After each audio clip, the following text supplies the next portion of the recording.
So you're very welcome back. In this video, I'm going to talk about a bit of a misconception or a misunderstanding about precision rifle shooting. From the outside, most people would think it's about holding still. People actually look like statues, walk like robots. In my case, I'm in a wheelchair like a robot, I suppose, in some respects. Um, your body can't hold still. That's a reality. It just can't. It's not possible for it to hold still. And actually, the more you spend time trying to hold it still, the more you're going to fight against it, and the more the rifle is going to move. I'd say holding still is a wrong frame, more than anything else. Um, First of all, maybe to talk about 10-meter rifle shooting. So, what is it, and what is it for me?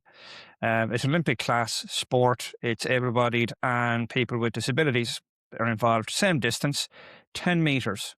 Um, the bullseye, as we call it, is half a millimeter in size. It's a ballpoint pen, the little ball on the top of that. That's the size we're shooting at our level. And we're looking to hit the dead center of that half a millimeter 60 times for a qualifier, and then if you're lucky enough, 24 times in a final, which would hopefully get you if you've taken 24 shots in a final, it means you're a silver or a gold medal.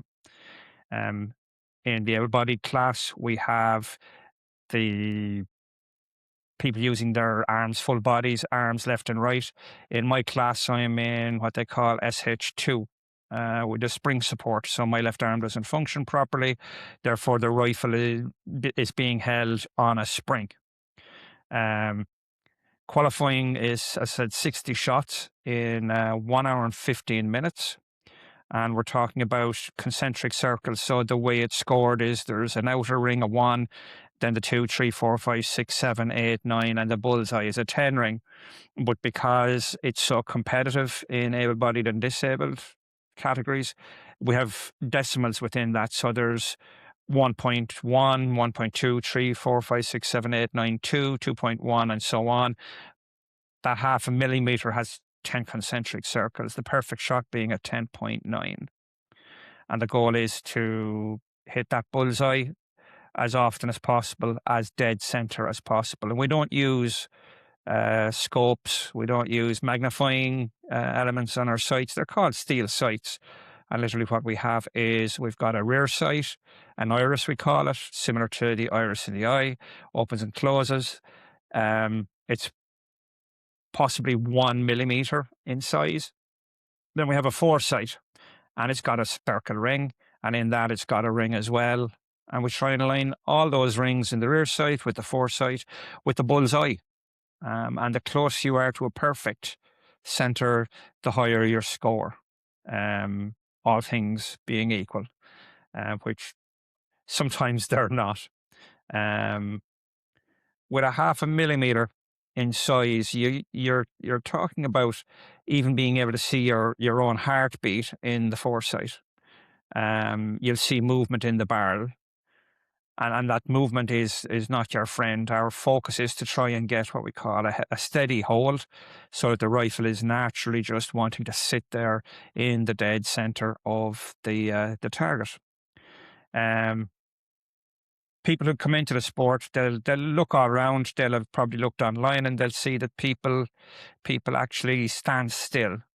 The further you go into that training and into the sport, the more you realize nobody is standing still.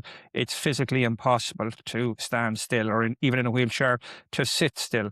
Everything in your body is moving, even though we don't think it is. It's only when you attach a rifle to it. In my sport, it's a rifle.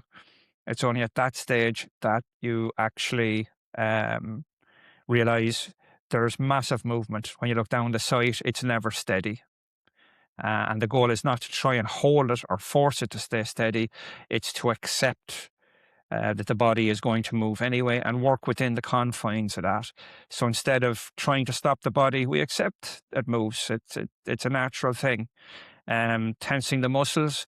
If you try to grip something, you're applying pressure. When you apply the pressure, you can get lucky and you can hold the sight. You'll get a good shot even with say, a 10 point something.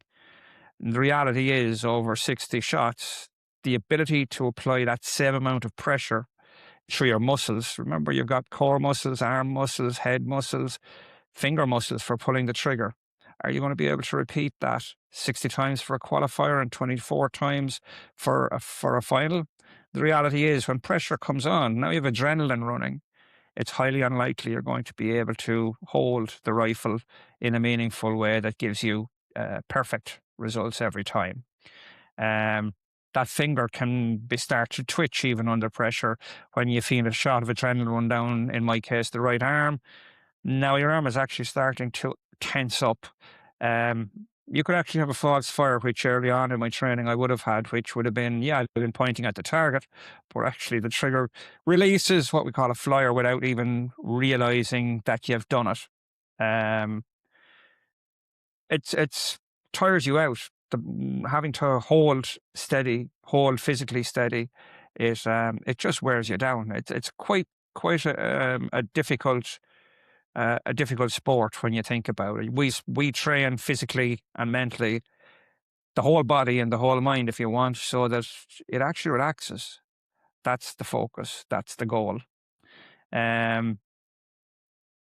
Similar to things like software development I've worked in, infrastructure management, project management, it's actually so well aligned because you're looking at a repeatable process under control, under stressful situations.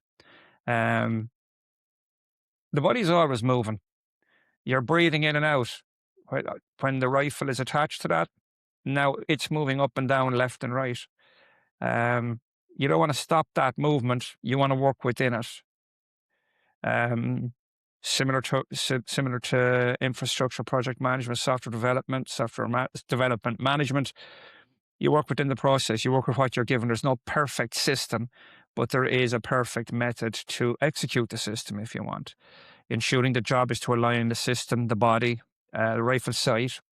You've got 3 circles is what you're trying to line up: a circle in the rear sight, a circle in the foresight, and then the outline of the complete target. By the way, you'll see a black dot on a target. It's actually that's not the bullseye. That's just the target. Again, the bullseye is a 0.5 millimeter within that target. You can't force a shot, even pulling the trigger. If it's not done in a perfectly linear movement back, you can move the barrel left or right at the last second, it'll definitely bring you from a 10 point something to another 10 point something, but could bring you from a 10 to a 9. In our classification, if I'd have to be hitting 10, I'd have to hit 60 10.5s minimum to have a chance of getting into a final. 1 9 in there anywhere could send you home. So you're working within an imperfect environment, and you're managing as many of those constraints as you possibly can.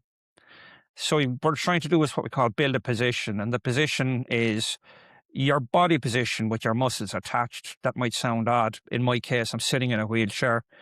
I have to have a certain level of balance, certain level of relaxation, but then my arm is part of the body, but actually it's a separate entity that has to be controlled as well.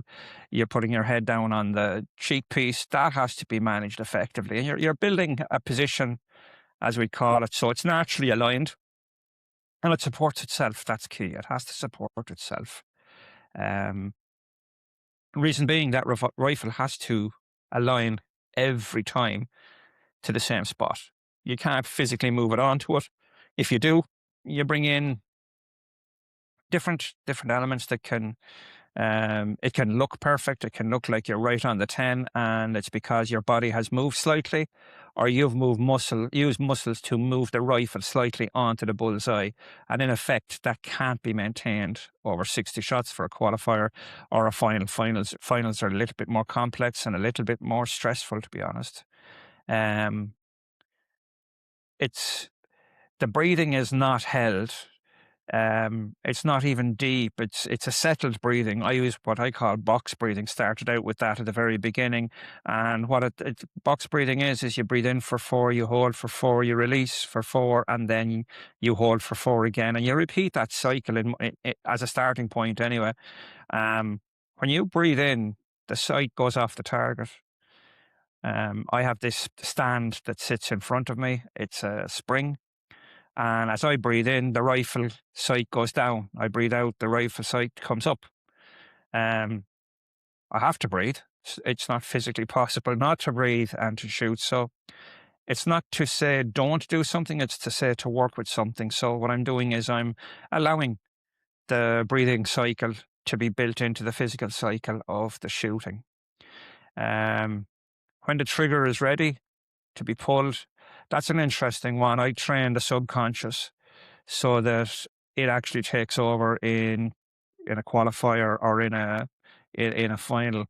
By that I mean the whole neuro side of things is what I'm working on with shooting at the moment. A physical process is mounting the rifle, putting all the hand in the right place, the shoulder in the place, the head in the cheek piece. But actually, there is a perfect time for that trigger to be pulled. And when you train and train and train and train the muscle memory, similar to driving a car, you started out looking down to see where the clutch was. You changed first gear. You look down to see going into second gear. Now you can actually do all that without thinking. And it's done without the engine screaming that you have to change gear, for example. Well, similarly in the shooting, my brain now I'm working on it to train it that it knows when to pull the trigger. It doesn't need me to engage. And actually, the less I engage in making decisions when I'm executing the process, the better. Making decisions while executing the process, other than to observe, is not a good thing because now you're getting into analyzing. In my experience, analyzing is not something I want to do during execution, other than to make sure it's still in the right direction. And to note that if it's not, for example, if I look down the sight and it's not what I expected to see, if the sight is higher or lower, something has happened in my process, therefore I stop, I break, I reset. I don't just continue on hoping that things will get better. But once it comes to the trigger release, my finger knows what to do best at the time when it's to do it the best. If I start thinking consciously about my finger and releasing, then I'm getting in the way of executing the process. There's no point in forcing a shot either. If it doesn't feel right, it's not right. It's like golf in some respects. People who have, for example, I played golf. When I thought it was going out in the trees on the left or the water on the right, I was very rarely surprised. I was often disappointed though. If it feels wrong, I stop in shooting. I break. Break, by the way, for me is I come back out of the whole process, reset, go back in. The best shots always felt perfect. I was never under any illusion that the perfect shot felt perfect when I started the shot and finished the shot. So if it doesn't feel right, it's not right. And that's to do with the training and the subconscious for me taking over everything. If I was to do something differently coming into this, if someone could have said to me starting out, what would have helped me? Stop, don't try to be still. Now, there's also overload, by the way, so some of this information may be too much for someone who's starting out, but the lessons I've learned knowing what I know now, I don't want to stop being still. I want to work around being still, if that makes sense. Design my system around it. Design my system. Here's a big takeaway, by the way. Textbooks are great. You can't apply them to people. Every person is different, anatomically, psychologically, physically, all the 9 yards. For God's sake, I'm sitting in a wheelchair. That's a bit different to what there are no textbooks out there to explain how to coach someone in a wheelchair shooting a rifle. Biomechanics is a big thing for me. I'm very interested in that, so I'm looking at that all the time and going, how can I apply a perfect situation to an imperfect situation, if that makes sense. I'm building the position that works for me based on my limitations or my abilities, even more to the point. Work with your breathing.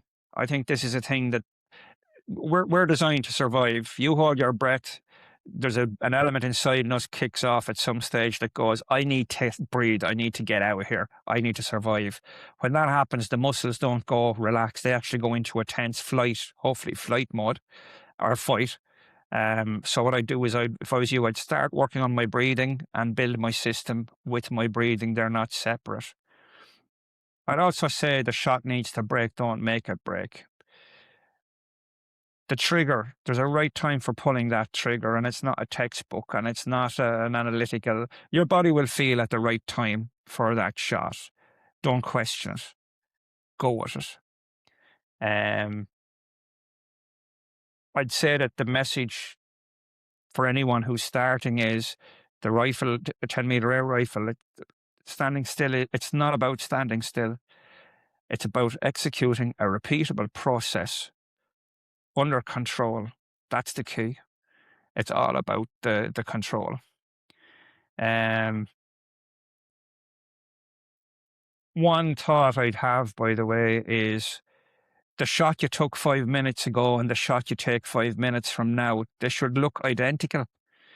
If they're not, then what I'd suggest is maybe you need to look at the process, because 60 shots in 1 hour and 15, you need to build a process. You need to build a solution around you that allows you repeat something 60 times. And that's just for the qualifiers. I won't even talk to you about the finals, because that's even a different, that's a different approach. Still an executable process, but the qualifier is possibly the best example of an executable process repeatably. This video, the misconception is what I was going for with all the hold and the standing still. The next video I'm possibly going to do is actually about the position that's going to allow you stand still. Thank you very much.